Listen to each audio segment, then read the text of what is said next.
Hello, awesome people. I hope you're having a great day today. Today we're taking a look at the 5-page short story 1860 from 2015's collection, Kickstarter collection that we're taking a deep dive into, written by one New York Times best-selling author, Faith Hunter. Now, this is the first time we've looked at Faith Hunter, so here is the very quick bio from this collection, and this is the final short story in this collection, so it'll be the last one done. Now we're going to move on to some other stuff. New York Times bestselling author Faith Hunter writes the multi-book dark urban fantasy Skinwalker series featuring Jane Yellowrock, the Rogue Mage novels, a dark urban fantasy post-apocalyptic stories, and role-playing game featuring Thorne LaCroix, and the Soulwood trilogy featuring Nell Nicholas Ingram, a spin-off character of the Jane Yellowrock Skinwalker series. This short story is set in one of these collections. This is my first time reading her. I have not read any of those things, but one of them set in that world. It's set in 1860, according to the there's a line above it that says set in the world. Now, this is clearly a different work in this short story that's used to sell a collection, and this is pretty common when you're selling modern day short story collections. For example, I can remember short story collections from the Forgotten Realms that I bought and read when I was reading a lot of the Realms stuff from the when I was in high school, and they would regularly get R.A. Salvatore to submit short stories for this collection, even though they weren't in the Stritz universe, because they wanted to sell. He was a New York Times selling bestseller who had written for their stuff of his Stritz to Worden series, like the Crystal Shard and stuff. So having him write, they could put on the back of it, right, this features New York Times bestseller, and I bought them and I read them, right. The same thing was true also with a collection of fantasy collections starring it's called The Little People. It was like hobbits and warros and wee folk and so forth. And again, so this is not published by TSR, and this again featured a short story by R.A. Salvatore, so I picked it up and I read the whole collection, and again it had something in there that was not connected to anything that R.A. Salvatore wrote, but again this is a way of getting your sales in by bringing in fans of those authors, and in this case Faith Hunter is used, but I've never read anything by Faith Hunter. According to Wikipedia, her first novel was published in 1990. It's called Death Warrant, and it's in the Garrick Travis series. She's mainly known for authoring thrillers and fantasy stuff. And she's, like I said, she's co-written and produced a role-playing game based on one of her series, the Rogue Mage series that she wrote in the fantasy genre. So she's definitely well known out there. This is the first time that I've read something like her, but this is not a uncommon thing.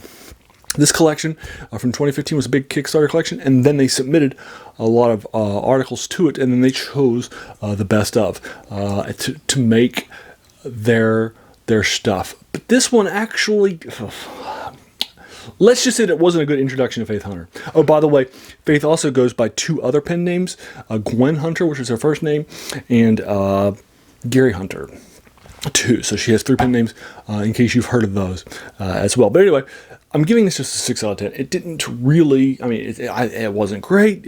I wasn't sold on the world, or I wasn't gripping in this 5 pages. I wasn't left saying, oh my gosh, I want to have so much more in this world.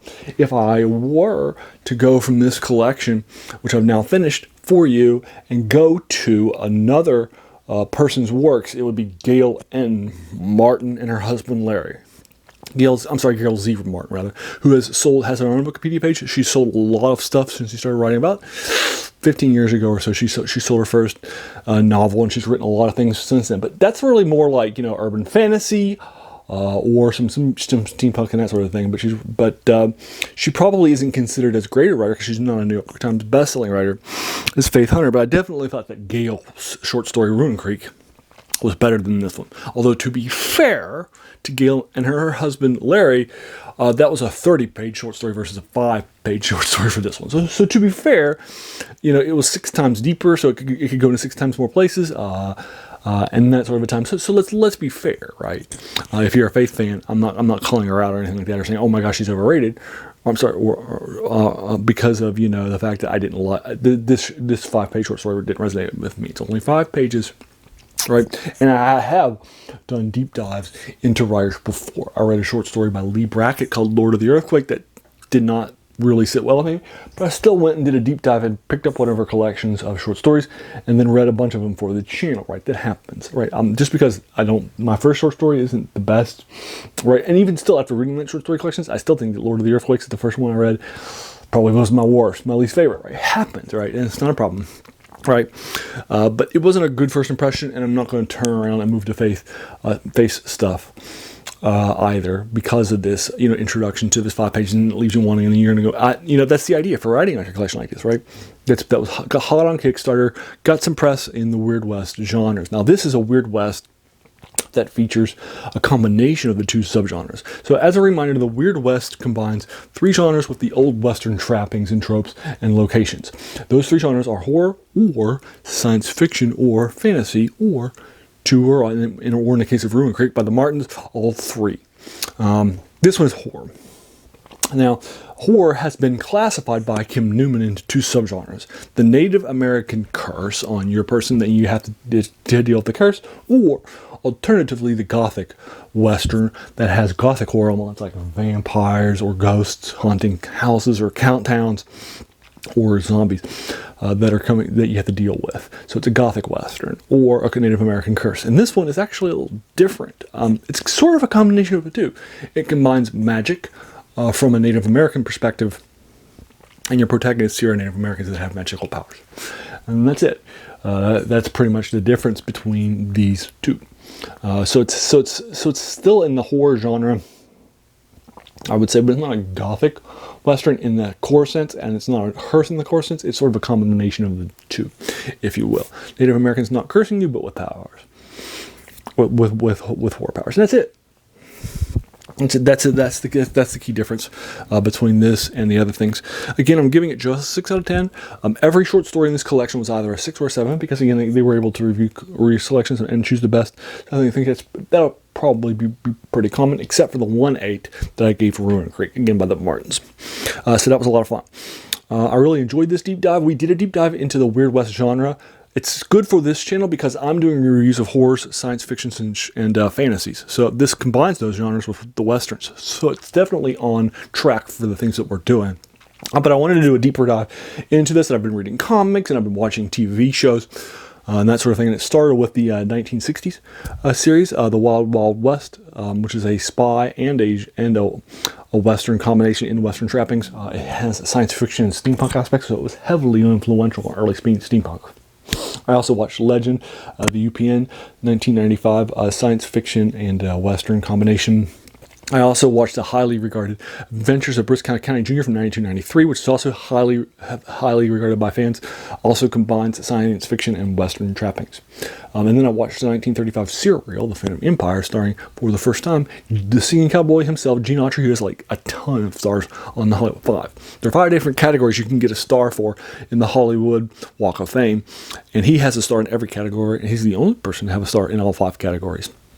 So that's pretty cool. He's the most nominated person, and definitely was a key figure in bringing Western to the modern masses, and Westerns and countries to the modern masses.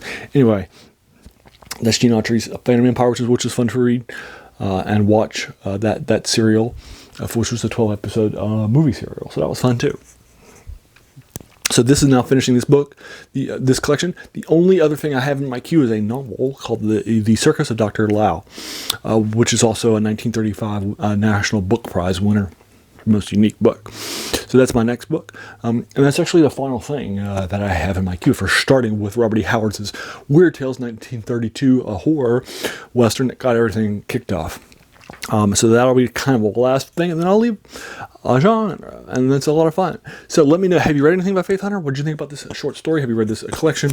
What did you think? I would be more than happy to talk with you further. I try to keep these reviews spoiler-free, so if you want to talk about some of the spoilers, let's talk. If you enjoyed this, please feel encouraged to hit that subscribe button. There'll be a lot more of these to follow. And then I want to thank you so much for taking some time out of your day and investing it and watching my video. We all have so many things that are happening in our lives, and we're pulled in so many different directions. So the fact that you spent this time with me is incredibly humbling, and I appreciate it. Thanks again, and have an amazing day.